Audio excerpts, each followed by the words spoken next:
Let's start with a sell high candidate for Saturday's slate, or just in general moving forward. What do you got? Yeah, I'm going to go to the mid-major. I'm going to go to the Big South Conference. It's Longwood. They're currently leading the Big South. I think they've already clinched it. They're 14-1 in conference play this season. They're the number one seed. This game on Saturday, they're going to play Campbell, Roll Humps. They're one of the luckiest teams in college basketball. 12 of their 14 conference wins have come by 8 points or less. Campbell is the unluckiest team in the Big South Conference, 15-11 actual record, 19-7 shot quality record. When these two teams met the first time, Campbell actually had a 9-point lead in the second half, and then Longwood just used their magic to come all the way back and win by 8. Longwood spends a ton of time in transition, but they aren't really efficient in doing so. They sit around the middle of the pack in terms of points per possession, which is good for Campbell because they struggle in transition defense.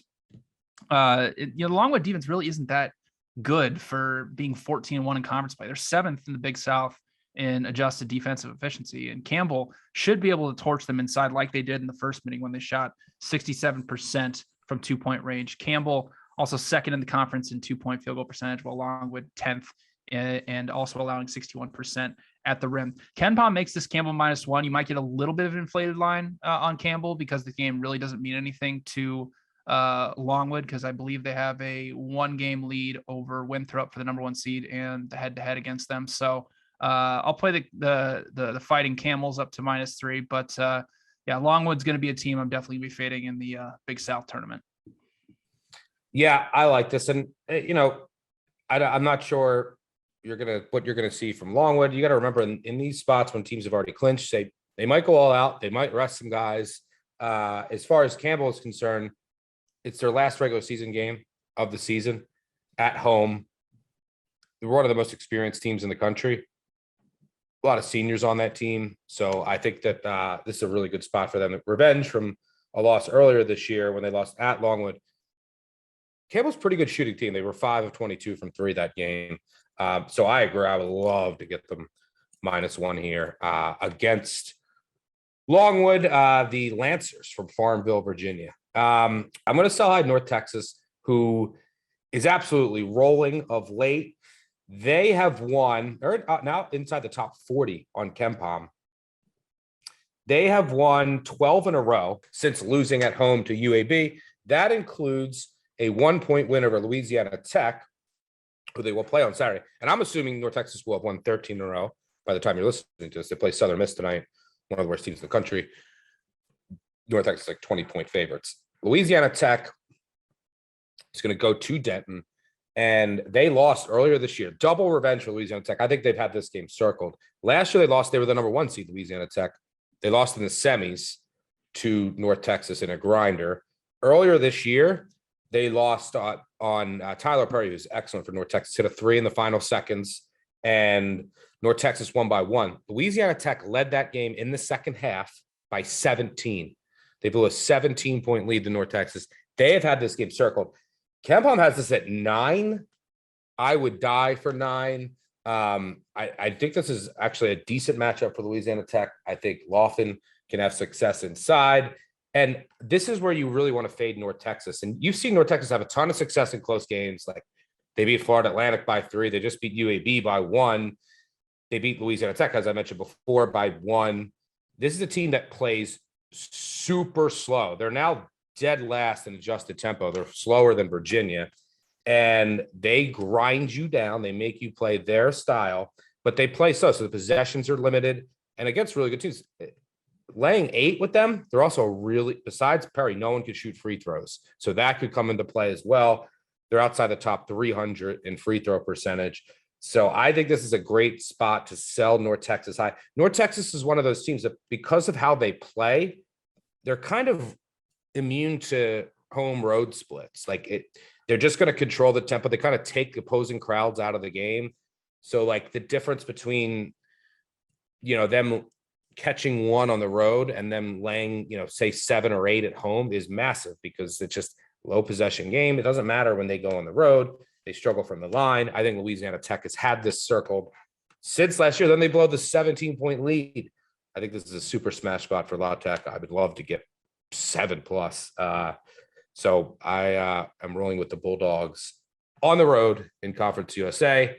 Yeah, North Texas, they play that only a 7-man rotation, right? So it's pretty and I'm looking at the box score from last time. 3 starters had four fouls in the game. So it's gonna get a little tricky if those guys start to get in foul trouble. For any, obviously they've been very good during this run, but you get a team that can get to the line as well. I'm not sure what Louisiana is at free throw rate, but well, pretty good actually, close to top 100. So if they can get North Texas in foul trouble, it's gonna be a huge advantage for them. Yeah, North Texas is excellent. Like Grant McCastle, excellent coach. They're excellent defense, but I mean, they're shooting close to 42% from 3 in conference play, and they don't take a ton of threes, and they're holding opponents to 28.6%. They're always going to be up there, but there might be a little bit of regression coming. I think this is a really good spot for Louisiana Tech. All right, let's go on the other end of the spectrum. Buy low. What you got circled there?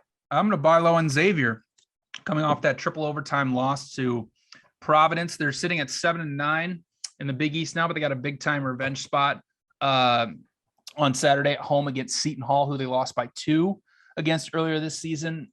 The biggest difference in that game is Xavier got killed on the offensive glass, 17-4, which is quite surprising because Xavier's the number 1 team in the Big East in defensive rebounding percentage. And Xavier is one of these teams that can actually match Seton Hall's size inside. Seton Hall has been pretty terrible given the size they have scoring inside. They're outside the top 300 in both 2-point field goal percentage and field goal percentage at the rim. And that was the case in the first meeting. Xavier held them to 44% from inside the arc, and the Musketeers shot 60% themselves inside the arc against Yetna and those type of size inside. So I think it's a decent spot here for Xavier. A win puts them ahead of Seton Hall in the Big East standings. So Ken Palm has said Xavier -3. I'd obviously love the Musketeers at -3, but I'll probably end up playing them up to -4. Yeah, getting Nate Johnson back would help as well. Yep. And I guess you also don't want Bryce Aiken to play for Seton Hall. He hasn't played in a while. I don't know if they're just holding him for postseason play. I would assume both of these teams are safely in the field. I think they're like projected as 7 or 8 seeds. Although with Xavier, it just doesn't feel like they're playing like a tournament team. They've lost 5 of 6. They've lost some of that luster at home, but I do think this is a really good spot to get them at home in a revenge spot against Seton Hall. And again, they lost by 2 on the road earlier this year. I like it. For my buy low, I'm going to go with a team that has been straight cash at home all year, and that's Rutgers.